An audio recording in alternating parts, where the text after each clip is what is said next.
नमस्कार. गणेश आख्यानाच्या पहिल्या भागामध्ये आपल्या सगळ्यांचं मनपूर्वक स्वागत. आजपासून गणेशोत्सवाला सुरुवात झाली. आता येता पुढचा जो काळ आहे 10 दिवसांचा, तो अतिशय मंगलमय असा काळ. आणि या काळामध्ये आपल्या ABP माझावरून गणेश आख्यान आपण ऐकणार आहोत. या आख्यानामध्ये गणपतीच्या विविध कथा, त्याची रूपं, त्याचे काही सामाजिक अर्थ, त्याचे काही प्रतिकात्मक अर्थ, अशा सगळ्याचा वेध घेण्याचा एक छोटासा प्रयत्न आपण करणार आहोत. खरं तर गणपतीला संपूर्णपणे समजून घेणं हे कुणाच्याही बुद्धीच्या किंवा एकंदरीतच आपल्या सगळ्यांच्या शक्तीच्या पलीकडचं आहे. पण तरीसुद्धा नेमका गणपती आहे कसा, त्याला तेच रूप नेमकं का प्राप्त झालं, याविषयीच्या काही कथा आपण पाहणार आहोत. वक्रतुंड महाकाय सूर्यकोटी समप्रभ निर्विघ्नं कुरु मे देव सर्व कार्येषु सर्वदा, अशी गणपतीची प्रार्थना प्रत्येक कार्याच्या आरंभी होते. आणि आपला विश्वासच आहे मुळी की गणपतीची एकदा प्रार्थना केली ना की आपल्या कार्यामध्ये कुठलंही विघ्न येत नाही, कार्य कसं अगदी सुरळीत पार पडतं. हा विश्वास समाजातल्या प्रत्येक स्तरामध्ये आहे. आणि म्हणूनच गणपती ही देवता सर्वत्र गेलेली किंवा तिचा सर्वत्र संचार असलेला आपल्याला दिसतो. या गणपतीला मनोभावे वंदन केल्यानंतर मग कार्य सुरू केलं की माणूस कसा निर्धास्त असतो. गणपती ही देवता आबालवृद्धांना आपलीशी वाटते. गंमत म्हणजे तिचं जे रूप आहे आणि विशेषत्वानं त्याला प्राप्त झालेलं जे गजमुख आहे ते खास करून आकर्षणाचं केंद्र असतं. म्हणजे फक्त लहान मुलांच्याच नाही तर भारताबाहेर राहणाऱ्या परदेशी नागरिकांना सुद्धा एलिफंट हेडेड गॉड असं म्हटलं की काहीतरी वेगळं वाटतं. का बरं? गणपतीला हे हत्तीचं शिरं का बरं लावलं असेल? त्याच्या विविध कथा वेगवेगळ्या पुराणातनं येतात. शिवपुराणातली कथा आपल्या सगळ्यांना माहिती आहे. पार्वती स्नानासाठी म्हणून एकदा तयार होत होती आणि मग तिला असं वाटलं की कुणीतरी दरवाजाबाहेर एखादा पहारेकरी असलेला बरा. आणि म्हणून तिनं एकदा नंदीला सांगितलं आणि शंकर आले. आता नंदी हा शंकराचा गण, त्यामुळे शंकराला तो कसा अडवणार, आणि म्हणून शंकर आतमध्ये आले. काही दिवसांनी पुन्हा असंच घडलं. तेव्हा मात्र पार्वतीनं विचार केला की आता शंकराच्या गणांपैकी कुणालाही द्वारपाल म्हणून ठेवण्यात अर्थ नाही, त्यापेक्षा आपणच काहीतरी निर्माण केलं पाहिजे. आणि म्हणून तिने मातीचा एक पुतळा तयार केला, एका मुलाचा. आणि ती साक्षात भवानी आहे हो, आणि शक्ती आहे. त्या शक्तीनं त्या मातीच्या पुतळ्यामध्ये खऱ्या अर्थानं प्राण फुंकले. तो पुतळा सजीव झाला आणि पार्वतीनं त्याला आपला मुलगाच मानला आणि सांगितलं, बाळा तू द्वारपाल म्हणून आजपासून इथे बसायचंस आणि मी स्नानाला जाते, कुणीही आलं, अगदी कुणीही आलं तरी आत सोडायचं नाही. त्या मुलानं ते ऐकलं आणि तो द्वारपाल म्हणून तिथे थांबला. काही वेळाने शंकर महादेव आले. शंकरांनी सांगितलं, मला आत जायचं आहे. तो मुलगा म्हणाला, तुम्हाला आत जाता येणार नाही, तशी मला आज्ञाच आहे मुळी. शंकरांनी पुन्हा सांगितलं, मुलांनी ऐकलं नाही. आपल्याच घरामध्ये आपल्याला अडवणारा हा कोण, असं शंकराला वाटलं. शंकर अतिशय रागावले आणि शंकरानं त्याचा शिरच्छेद केला. काही वेळानंतर जेव्हा पार्वती बाहेर आली तेव्हा धडापासून शिर वेगळं झालेला आपला मुलगा तिला दिसला आणि तिला अतिशय दुःख झालं. आईचं हृदय कळवळली ती. तिनं शंकराला सांगितलं की तुम्ही हे काय केलं? अहो, तो आपलाच मुलगा होता, त्याचं शिर तुम्ही कसं उडवलं? काहीही करा, पण मला माझा मुलगा परत हवा. शंकराकडे ही अशी इच्छा बोलून दाखवल्यानंतर शंकराने विचार केला, आता काय बरं करावं. त्यांनी ब्रह्मदेवाला हात जोडले.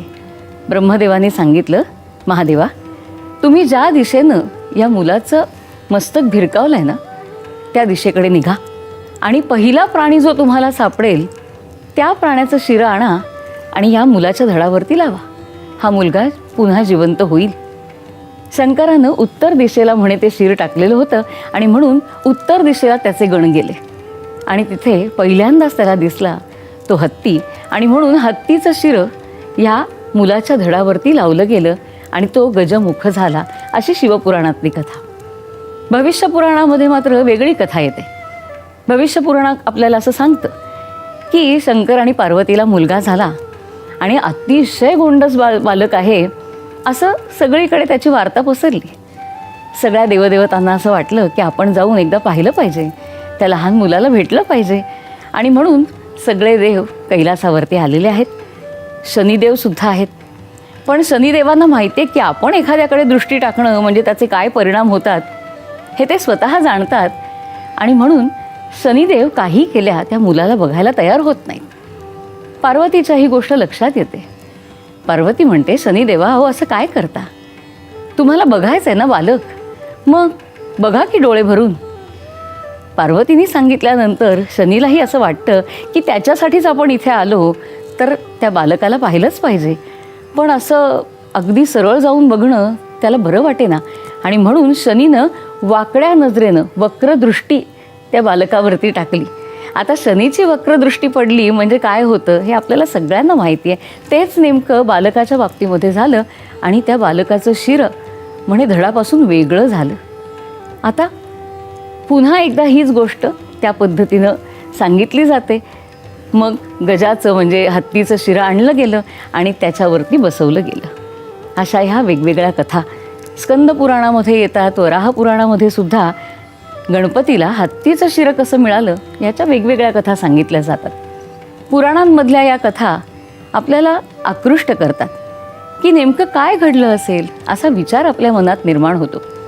पुराणांचं हेच तर वैशिष्ट्य आहे. लहान मुलांना त्यातल्या कथा आवडतात आणि अभ्यासकांना या कथांच्या मागे नेमका काय अर्थ दडला असेल हा विचार खुणावत राहतो.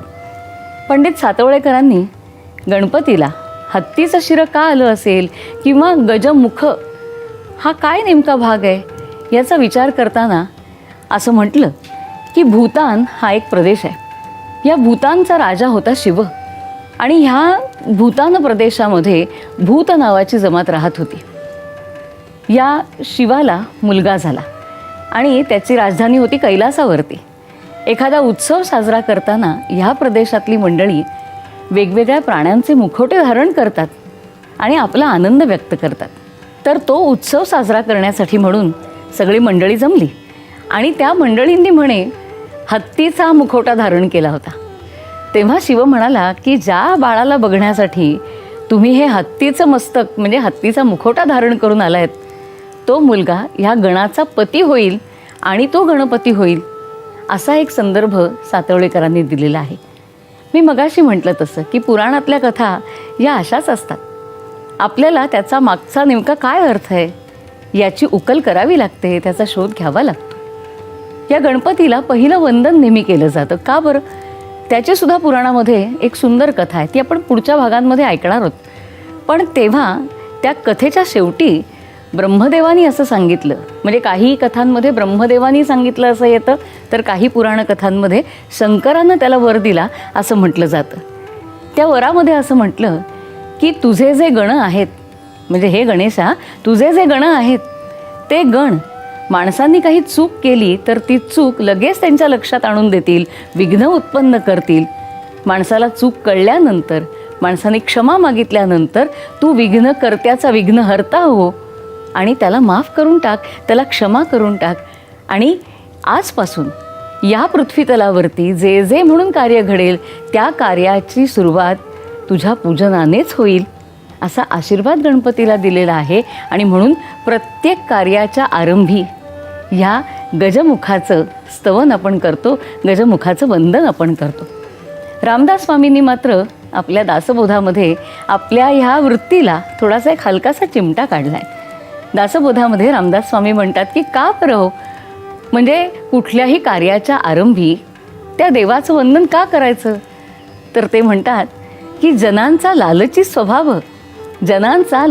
स्वभाव कार्यारंभी देव. कशासाठी? काहीतरी घेवं. हा सगळा देवघेवीचा मामला आहे. आणि काय खोटं बोललेत रामदास स्वामी. अहो हा देवघेवीचाच मामला आहे. आपलं सगळं चांगलं व्हावं यासाठी त्या भगवंताचा आशीर्वाद कायम असावा लागतो. आपण कितीही प्रयत्न केले तरी आपल्याला माहीत असतं की आपले प्रयत्न हे 99% असतात. वरचा 1% जो आपला नसतो, तो आपल्या हातचाच नसतो, तो त्याच्या हातचा असतो. आणि तो 1% मिळाला तर खऱ्या अर्थानं सगळं सुरळीत होतं, सगळं सफल होतं. आणि म्हणून कार्यारंभी हा गणेश पूजायचा. म्हणून आपण सुद्धा या गणेश आख्यानाची सुरुवात गणपतीला वंदन करूनच केलेली आहे. पुढचे 10 दिवस म्हणजे आता पुढचे उरलेले दिवस आपण या गणपतीची विविध रूपं पाहणार आहोत, त्यांच्या कथा पाहणार आहोत. तेव्हा उद्या भेटूया पुढच्या भागामध्ये.